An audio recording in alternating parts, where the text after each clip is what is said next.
Les gars, j'espère que vous allez tous bien. Dernière journée de Ligue des Champions et attention à ce qui nous attend. Plein de matchs en simultané. On va revenir un petit peu sur ça. On va parler bien sûr du Barça, l'enjeu de ce dernier match. La petite conférence rapidement d'Hansi Flick qui vient de terminer. Qui doit jouer, qui doit être laissé au repos et un pronostic de ma part. D'ailleurs, pour tout ce qui est pronostic, vous le savez, ça se passe sur Unibet. Unibet va vous offrir les meilleurs codes. Vous avez en plus 100 € plus 10 € offerts pour cette semaine de Ligue des Champions. C'est un double bonus quand même, profitez-en. Le lien est dans la description. Attention, interdit aux moins de 18 ans. Vous le savez, les codes sont élevés pour cette dernière journée de Ligue des Champions remplie de matchs. Enfin, remplie de matchs, il y a toujours autant de matchs, mais là c'est en un jour. Donc le lien dans la description. Je voulais juste aussi parler de ça rapidement. Regardez Monsieur Tebas, c'est un sujet que seul Baldé a entendu et nous devons voir ce qui s'est réellement passé. Je comprends pas, ça veut dire que là, pour remettre dans le contexte, on parle bien des chants racistes envers Baldé. Ça veut dire qu'un joueur, peu importe qui, attention, que ce soit Baldé ou Vinicius, moi j'ai été le premier à défendre Vinicius sur tout ce qui est racisme, etc. parce que c'est impardonnable. En 2025, voir des joueurs comme ça se faire chahuter dans les stades par des racistes en public, c'est scandaleux. Mais voir le président de ta ligue, celui qui est censé être, on va dire, le porte-parole, ça veut dire défendre ton championnat, défendre ton stade, défendre tes équipes pour justement faire progresser le football espagnol. Regardez ce qu'il se permet de dire, c'est-à-dire qu'il laisse la place au doute. On ne sait pas en fait, est-ce que lui-même doute de la parole de Baldé? Est-ce que vous pensez que Baldé va inventer quelque chose comme ça? C'est juste honteux et je voulais faire une petite parenthèse hors avant-match, c'est important. Bref, j'ai hâte que Tebas finisse sa carrière. D'ailleurs, je vais commencer par ça, la folie, ce nouveau format de Ligue des Champions. Je sais pas trop ce que vous en pensez maintenant. On n'est pas encore à l'heure du bilan. On pourra faire un mi-bilan, la moitié du bilan quand on sera là bientôt après la dernière journée. En tout cas, pour ma part, j'aime beaucoup ce format. Et là, la dernière journée, je vous ai dit, ça va être la folie. Moi, je vais regarder le Barça, bien sûr, parce que je suis passionné du Barça. Mais si j'étais juste un amateur de football, mais je me mettrais 4 écrans en même temps, 3 matchs là, 2... C'est la folie parce qu'en fait, le classement va changer en live à tout moment. Dès qu'il y a une équipe qui va marquer, dès qu'il y a une équipe qui va concéder un but, le classement va changer. Et qui dit classement qui change, dit confrontation à venir qui change. Ça veut dire que, vous savez, en fait, il n'y a plus de tirage au sort dans cette Ligue des Champions. Je le rappelle parce que je sais qu'il y en a qui n'ont pas bien compris le nouveau format. C'est pas grave, j'ai mis du temps. Moi, j'ai mis du temps à comprendre. En fait, je vous mets le tableau ici. Mais vous allez me dire, t'es bien gentil, ton tableau, on comprend rien. C'est vrai, j'explique rapidement. Donc, si tu finis premier ou deuxième, tu n'affrontes pas le premier ou le deuxième jusqu'à la finale. Exemple, tu finis deuxième, Liverpool finit premier.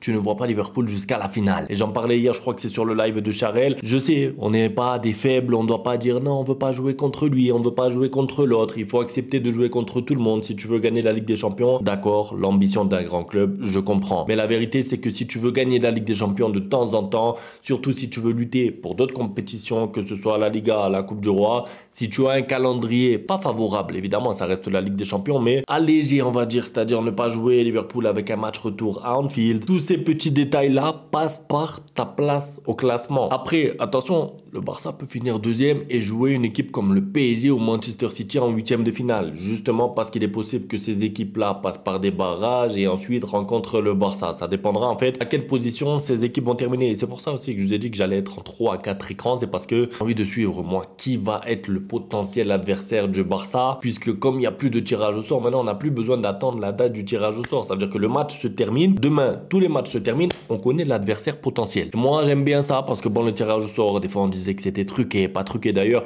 On m'a dit pourquoi tous les matchs sont en même temps. C'est pour ça, c'est pour éviter le fait de truquer en fait les matchs parce que si jamais quand tu gagnes, tu joues contre City ou quand tu perds, tu joues contre Stuttgart, vous imaginez bien qu'il y a des équipes qui vont dire ah, ce match il était trop difficile pour nous. Bon, ils vont faire exprès. Donc pour éviter ça, tous les matchs sont en même temps comme ça, il n'y a pas de calcul. Toutes les équipes vont jouer normalement pour gagner et à la fin justement pour avoir qui joue contre qui. Et ça, j'aime beaucoup. Ça, moi, ce que j'aime dans ce nouveau format, c'est qu'il y a du suspense jusqu'au bout. Parce que regardez, il y a des équipes qui sont au bord de l'élimination. Il y a des équipes, on n'imaginait même pas dans nos rêves qu'elles soient là. Regardez Manchester City au classement. Regardez le Real qui va sûrement passer par les barrages. Regardez le PSG qui était aussi au bord de l'élimination. Je veux dire, le nouveau format offre ça. Si vous regardiez la Ligue des Champions avant, je pense que tout le monde l'a regardé.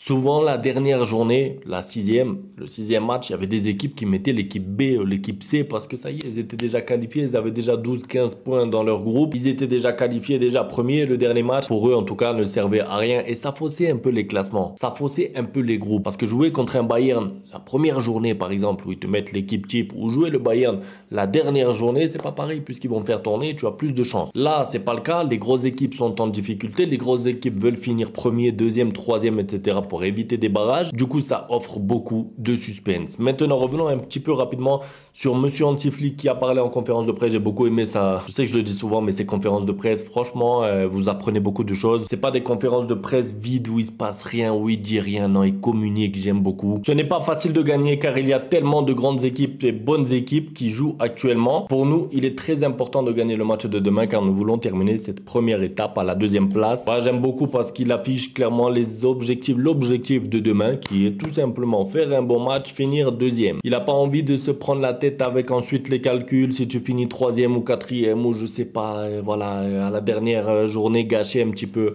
le parcours qui est en train de faire le Barça. Il a aussi dit contre des équipes italiennes, c'est toujours difficile de jouer. Ils défendent très bien. L'Atalanta joue en 1 contre 1 sur tout le terrain et fait des transitions très rapides. C'est vrai que pour ceux qui suivent un petit peu l'Atalanta, c'est une équipe qui fait du marquage limite individuel. Ça veut dire qu'ils sont en 1 contre 1. Chaque défenseur avec chaque attaquant, chaque milieu avec chaque milieu. Bref, c'est difficile de jouer contre des équipes comme ça. Pourquoi? Parce que c'est différent, tout simplement. Maintenant, c'est difficile mais pas impossible. On a vu que le Real Madrid les a battus. Ça reste une bonne équipe. Oui, mais il y a de quoi aller gagner ce match. Un petit pronostic d'ailleurs, donc je vous ai dit ça se passe avec Unibet. Ceux qui veulent profiter en tout cas du double bonus, c'est avec eux. Le lien est dans la description. Vous aurez le bonus après votre inscription. Les bonus après votre inscription. Donc moi je vois une victoire du Barça. Je trouve que la cote en fait est assez intéressante. Ça veut dire que des fois la cote du Barça elle est 1,15 à 1,25. Ça me semble pas pertinent de jouer parce qu'en plus avec le Barça on sait pas.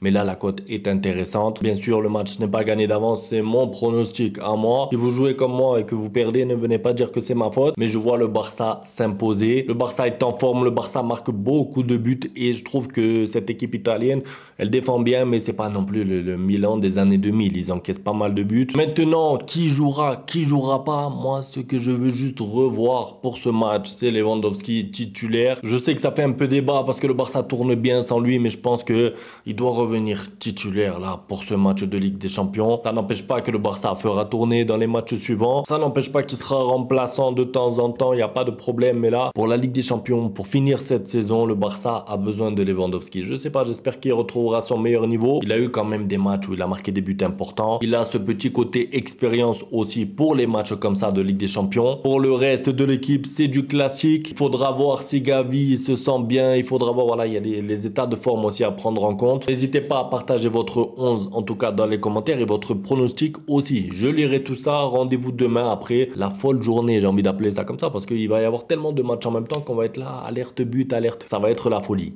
Un grand merci à tous pour le soutien et à demain. Ciao. Ustedes pueden aceptar mi negocio o aceptar las consecuencias. Plata o plomo.